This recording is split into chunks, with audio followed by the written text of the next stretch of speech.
Cześć, tu Bartek Czekała ze strony universalmemory.pl i .com.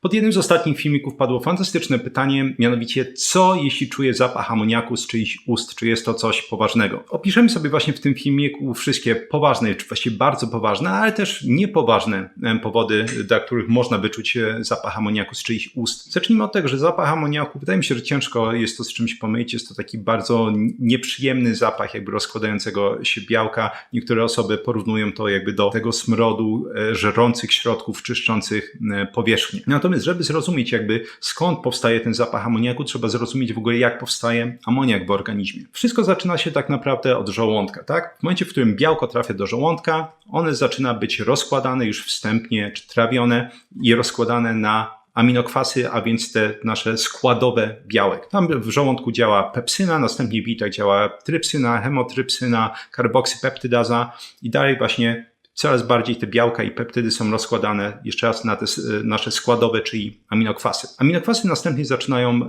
lądować w wątrobie i tam dochodzi do procesu, który się nazywa deaminacja. Deaminacja, bo chodzi o D, czyli jakby usunięcie amino, czyli grupy aminowej z aminokwasów. I właśnie w tym procesie będzie powstawał amoniak. To jest jakby, można powiedzieć, naturalna część procesu trawienia białek. Powstaje amoniak. Natomiast amoniak jest toksyczny dla organizmu w jakichkolwiek większych ilościach, stąd on musi być dosyć szybko i ten proces trwa zaledwie parę minut w organizmie, musi być szybko przekształcony w dalsze metabolity. I tym dalszym metabolitem jest mocznik. I właśnie w momencie, w którym mamy ten amoniak w wątrobie, po właśnie tym całym procesie trawienia białek, amoniak jest transportowany z krwią do nerek. W nerkach będzie dochodziło z kolei do konwersji tego amoniaku do mocznika. I stąd jakby ten cały cykl nazywa się cyklem mocznikowym, cyklem mocznika i inna nazwa to jest cykl ornitynowy. Jakby podsumowując, mamy tak, że mamy białka są rozkładane na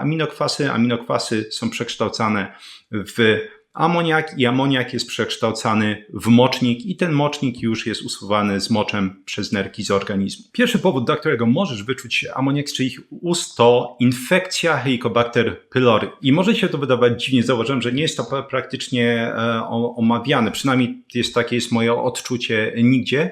Natomiast wytłumaczenie tutaj jest, można powiedzieć, niezależne stricte od nerek i wątroby. W momencie, w którym następuje infekcja Helicobacter pylori, jest nadmierna proliferacja tych bakterii w żołądku. Ta bakteria zaczyna produkować enzym, który się nazywa ureaza i ureaza ma to do siebie, że ona będzie po prostu neutralizować kwas solny i tym samym oczywiście w momencie infekcji helicobacterem zaczynają się pojawiać kłopoty między innymi z trawieniem, bo po prostu kwasowość żołądka nie jest wystarczająco wysoka, tak? Zaczyna się jakby treść żołądka robić coraz bardziej zasadowa. Ta ureaza ma to do siebie, że ona będzie powodować przekształcanie właśnie nadmierne mocznika w amoniak.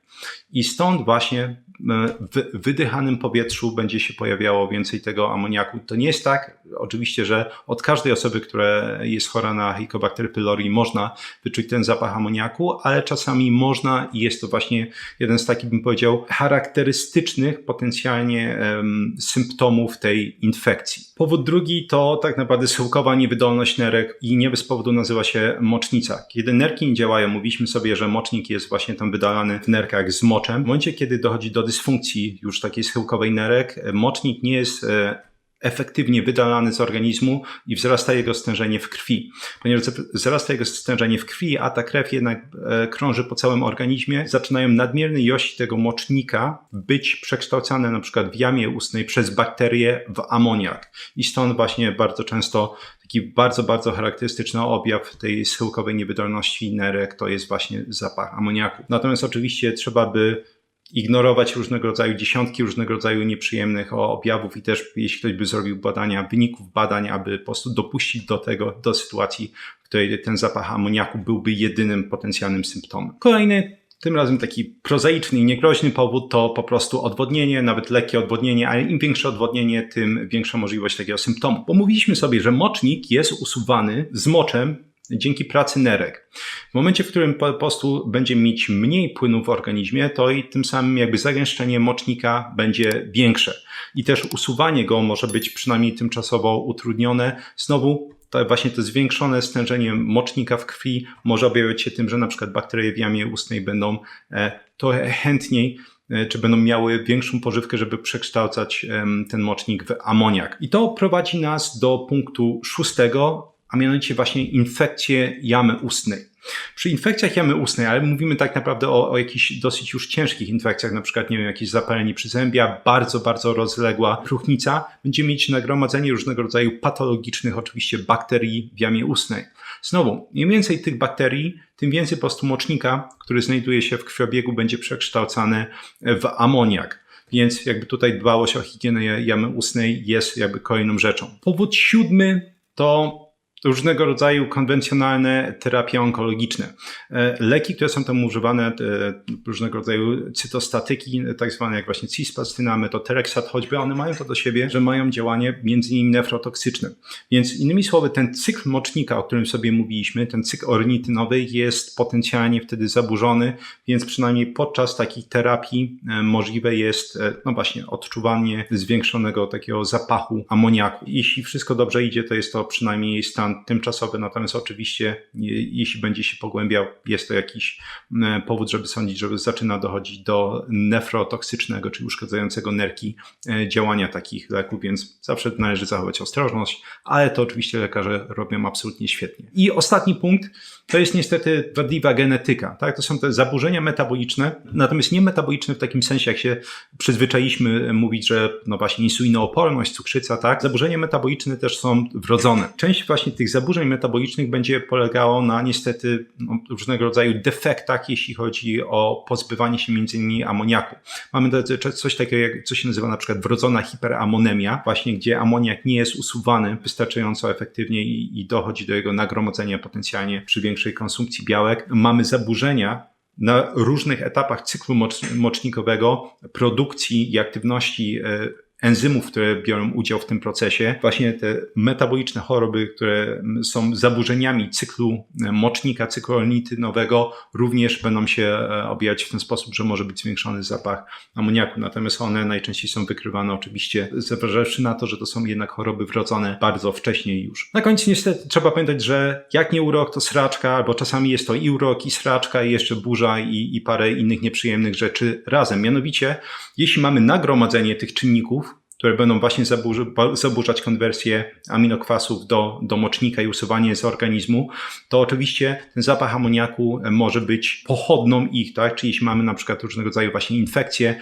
jamy ustnej, jesteśmy odwodnieni, na przykład w ogóle konsumujemy dużo białka, jednocześnie nie wiem, może ktoś nadużywa alkoholu, jest już jakaś dysfunkcja wątroby, albo ta dysfunkcja wątroby powstała po prostu między innymi z jej otłuszczenia.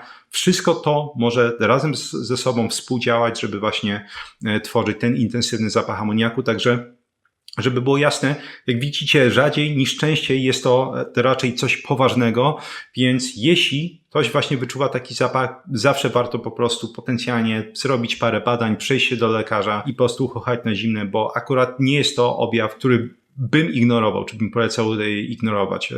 Częściej niż rzadziej jeszcze raz będzie zwiastować różnego rodzaju negatywne rzeczy. Natomiast jeszcze warto pamiętać, że ogólnie zapach nieprzyjemny z ust jest po prostu jednym z takich potencjalnie symptomów i czynników, które będą użyteczne w wywiadzie medycznym i diagnozie. To się nazywa ładnie hialitoza w medycynie i na przykład klasyk, o którym już mówiłem wielokrotnie na kanale, w przypadku na przykład kwasicy ketonowej, tak? Kiedy będziemy mieć na przykład tą kwasicę ketonową u alkoholików, u cukrzyków typu pierwszego, może się również pojawić podczas ciąży, również w przypadku, kiedy ktoś praktycznie głoduje, tak? Czyli z powodu właśnie zagłodzenia. Tam z kolei obecnie jest taki raczej słodki zapach acetonu. Większość osób charakteryzuje to jako taki owocowy zapach. To jest również bardzo niepokojący sygnał, że coś dzieje się złego w organizmie. Najczęściej kończy się to po prostu wizytą w szpitalu na oddziale intensywnej terapii. Więc właśnie warto pamiętać, nie ignorować oddechu. Oddech naprawdę będzie bardzo dużo mówić o tym, co potencjalnie dzieje się w organizmie. Nawet taki zwykły, nieprzyjemny zapach z ust to nie jest tak, że on będzie pochodził tylko i wyłącznie z jamy ustnej. To już taki off-topic, ale mam nadzieję, że mi wybaczycie. Widziałem wiele osób gdzieś tam toczy dyskusję w komentarzach albo pytało się mnie właśnie, co jeśli mam nieprzyjemny zapach z ust, ale na przykład nie mam żadnych ubytków. Okej, jeśli nie ma żadnych ubytków, to oczywiście jakby ten taki najbardziej oczywiste miejsce powstawania tego kłopotu jest wyeliminowane, no ale to, że tak powiem, ciało jest jednak tym układem relatywnie zamkniętym. Bardzo często na przykład różnego rodzaju infekcje zatok mogą odpowiadać za ten nieprzyjemny zapach. Różnego rodzaju infekcje układu pokarmowego, tak? Czyli na przykład różnego rodzaju właśnie kłopoty z infekcją żołądka, bardzo często to jest właśnie Helicobacter pylori, różnego rodzaju infekcje w jelicie cienkim będą kończyły się nieprzyjemnym zapachem. Żeby pamiętać, właśnie ta hialitoza, ten nieprzyjemny zapach z ust może być po prostu ważnym potencjalnie czynnikiem czy informacją w wywiadzie medycznym, który absolutnie trzeba podać lekarzowi, bo to może być jakby podstawa do, no właśnie, pokierowania diagnostyki w odpowiednią stronę, żeby pomóc tobie, czy twojemu bliskiemu, czy po prostu takiej osobie. Dzięki serdeczne jak zawsze za wysłanie tego odcinka. Wszystkie pytania, obserwacje, anegdotki medyczne, którymi dysponujesz, są mile widziane. Będę starać się jak zawsze oczywiście odpowiedzieć na jak najwięcej komentarzy, ale oczywiście jest to zawsze utrudnione ze względu na ich ilość. Tradycyjnie polecam swoje kursy flagowe, jeśli ktoś chce wesprzeć kanał albo po prostu swoją karierę, edukację. Kurs Vocabulary Labs, czyli laboratoria językowe, gdzie pokazuję, jak samodzielnie nauczyć się dowolnego języka od A do Z, żeby przestać wydawać niepotrzebnie pieniądze na aplikacje, podręczniki, szkoły, korepetytorów i tym podobne. Kurs Kuźnia Ekspertów, gdzie pokazuję, jak samodzielnie opanować dowolną dziedzinę od A do Z, jak stworzyć samodzielnie plan nauki, jak zapamiętywać, tworzyć rozumienie, wdrażać takie informacje, żeby ta teoria nie była tylko teorią, tylko właśnie podkładką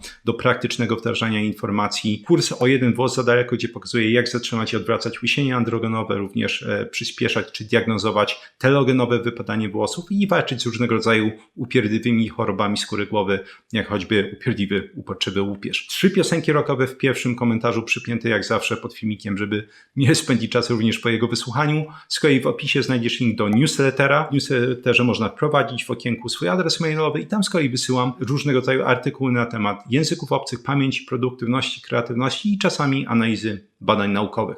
I na końcu, jeśli zaciekawiły Cię wszystkie informacje, które podawałem tutaj w tym filmiku, chciałbyś się ściągnąć w formie właśnie takich przyjemnych, łatwo dostępnych fiszek.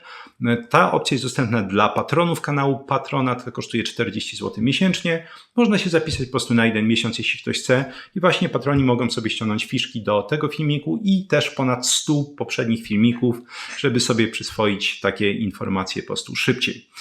I również dla patronów dostępna jest prywatne forum, gdzie można mi zadawać różnego rodzaju pytania oraz sekcja Badanie Tygodnia, gdzie opisuję właśnie najciekawsze badanie danego tygodnia i jest ono zawsze z moim komentarzem, odniesieniem do innych badań i oczywiście też można tam zadawać pytania, jeśli ktoś takowe ma.